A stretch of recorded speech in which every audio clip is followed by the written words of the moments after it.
कोयल का रंग होता है काला।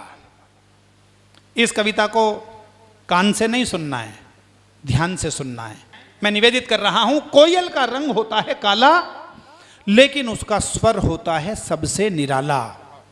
सहम जाना जरा सी आहट पर होता है हिरन का स्वभाव, लेकिन नहीं होता उसकी गति का कोई भी जवाब। अगली दो पंक्तियों पर तालियां चाहिए आपकी।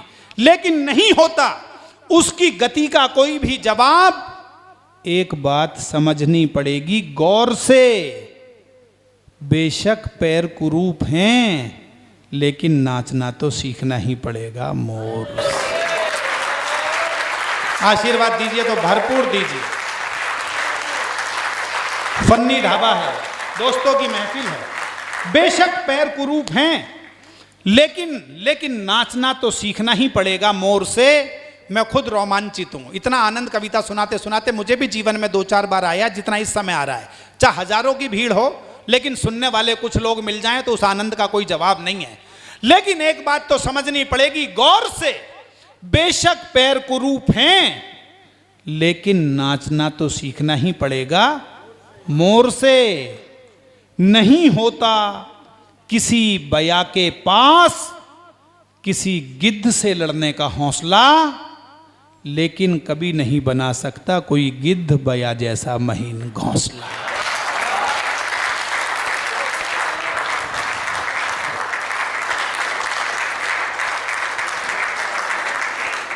नहीं होता किसी बया के पास किसी गिद्ध से लड़ने का हौसला, लेकिन कभी नहीं बना सकता कोई गिद्ध बया जैसा महीन घोंसला।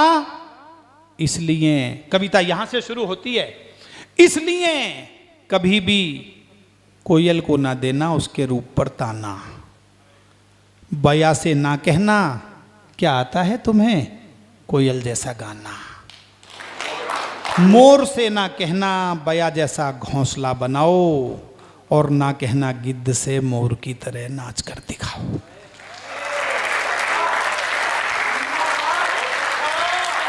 तालियां बजानी है तो मिलकर एक बार बजा दीजिए। इस कविता पर आज तक कहीं इतनी तालियां नहीं बजी, और मैं सुनाता भी नहीं हूं हर जगह। इस पर ऐसी तालियां और नहीं सुनाता। कविता सुनने वाले लोग यहाँ पर हैं। अरे सर, और ना कहना गिद्ध से, और ना कहना अनुज भाई, और ना कहना गिद्ध से मोर की तरह नाच कर दिखाओ। विशेष विशेषता जो है एक के पास, जो है एक के पास, वही तो बनाती है उसे दूसरों से खास। वही तो बनाती है उसे दूसरों से खास। जिस गुण के कारण मिली उसे पहचान, यदि वही गुण खो जाएगा तो इस बदलाव में उसके शरीर का हो या ना हो, लेकिन उसकी आत्मा का नाश अवश्य हो जाएगा। और दो पंक्तियां सुनिएगा, अंतिम पंक्तियां हैं कविता की। मुझे लगता है इन्हें हम समझ लें तो दुनिया के 80% झगड़े खत्म हो सकते हैं। मैं निवेदित करता हूं, सपना, अनुज, सुदीप, सबका ध्यान चाहूंगा। इस बदलाव में उसके शरीर का हो या ना हो, लेकिन उसकी आत्मा का नाश अवश्य हो जाएगा।